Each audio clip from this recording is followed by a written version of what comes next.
Okay, semicolons are another punctuation that you might be asked about, and this is the last of the punctuation, I promise. There are a few uses for semicolons, but the main usage LANTITE will focus on is connecting two independent clauses. Basically, two ideas that would normally be connected with a conjunction like for, and, but, or, yet. So these things are known as the fanboys. So I've forgotten or, but anyway. So you can use a semicolon instead of these words. So have a look at these two sentences. You wanted an answer, so I gave you one.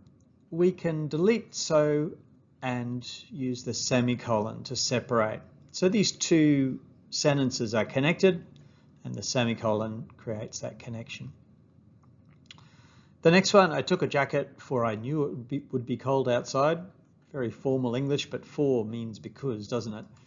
We can delete the for and say, I took a jacket, I knew it would be cold outside. So the two sentences are connected.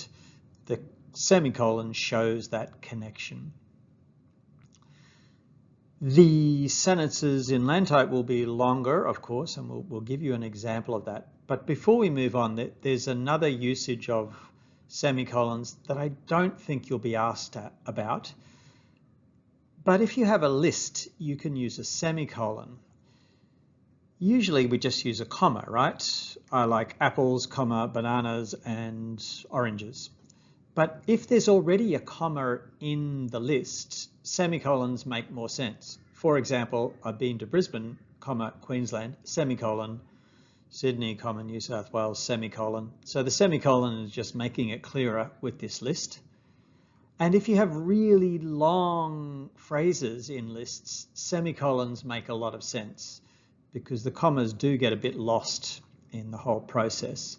If you look at an example, the things I love about my weekends are finding at park at Noosa when the whole coast has decided to go there, semicolon, getting a wave at Tea Tree with all of my new friends, semicolon, and the satisfaction of achieving both of them. So the idea is that these long phrases do get a bit lost if you're throwing in commas, and that's why the semicolon can separate these. It's a bit of a personal preference, and I don't think you'll be asked about this last case. So let's look at Ace's wonderful, actually no, I think this is one that I've done myself, to be honest. So the sentence below could be improved with the addition of one semicolon. We know there's a semicolon and there's only one. Be careful when you're looking at sentences in LANTITE. The errors can sometimes be difficult to identify. You can see that there's two sentences there. We don't need it after careful. We don't need it after sentences, but the full sentences, be careful when you are looking at sentences in LANTITE. Semicolon.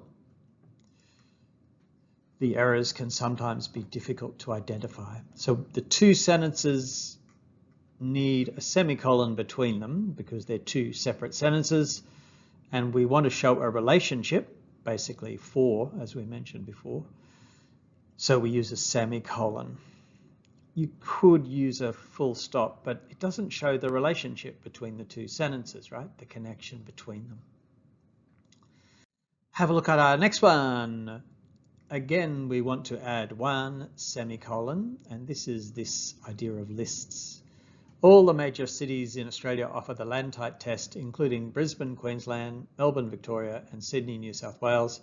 You can see that it's confusing if we have a comma after Queensland. So we need it after Queensland and probably after Victoria, being the super teachers that we are.